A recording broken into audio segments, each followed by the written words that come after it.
Spider-Man Noir is one of the most interesting Spider-Man variants because the character keeps the core Peter Parker while placing him in a completely different kind of world. His first appearance was in the 2008 comic Spider-Man Noir issue 1, and that issue immediately sets him apart by placing him in 1933 New York City during the Great Depression, where the city is run by corrupt politicians, crooked cops, and suave gangling bosses like the Goblin, which gives the story a much darker and more grounded feeling right from the start. Instead of the usual bright superhero setting, Spider-Man Noir's world feels more like an old crime movie or detective story. That setting is one of the biggest reasons the character stands out. At the same time, some of the most important parts of Spider-Man still stay the same. Peter Parker is still a young man, shaped by pain, loss, and responsibility, and that connection to the original version of Spider-Man is a big part of why Spider-Man Noir works so well.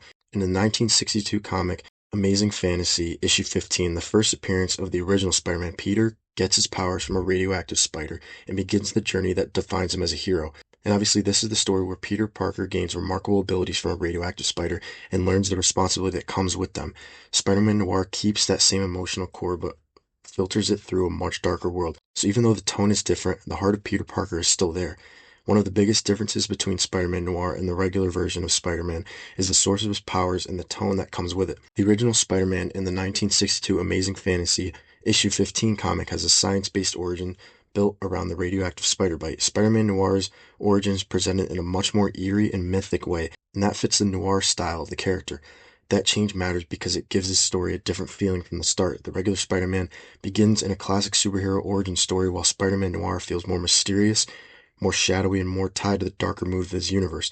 This whole identity feels built around danger, mystery, and the kind of harsh justice that fits a noir story.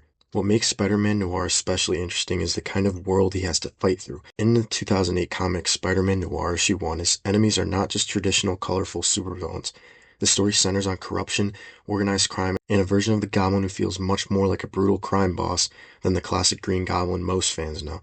That gives his stories a more personal and grounded kind of danger. Then later in the 2020 Spider-Man Noir comic issue 1, Marvel brought the character back in a new story that continued leaning into his noir identity and wider world. That series showed that the character still worked extremely well in murder, mystery, crime, and conspiracy style stories, which is a big part of what makes him unique from the regular Spider-Man. Spider-Man Noir also stands out because of how clear and memorable his overall identity is. The trench coat, goggles, fedora, black suit, and dark city backdrop all make him instantly recognizable, but it is really the tone of the stories that makes him special. Regular Spider-Man stories often focus on balancing superhero life with school, work, family, and everyday problems. Spider-Man Noir stories focus much more on crime, political corruption, violence, and survival in a broken city. The character is a darker, pulp-inspired version of Peter Parker, first seen in 1933, and that full genre shift is why he feels so distinct from so many other Spider variants.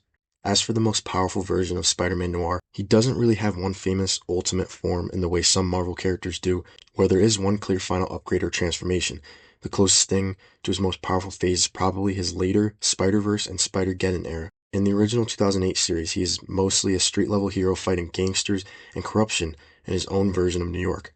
But later on, Marvel expanded his role into multiverse-level Spider stories. Spider-Man Noir had been murdered by the Inheritors during Spider-Geddon and then resurrected through magical means in Spider-Verse issue 5 before returning to headline Spider-Man Noir in 2020.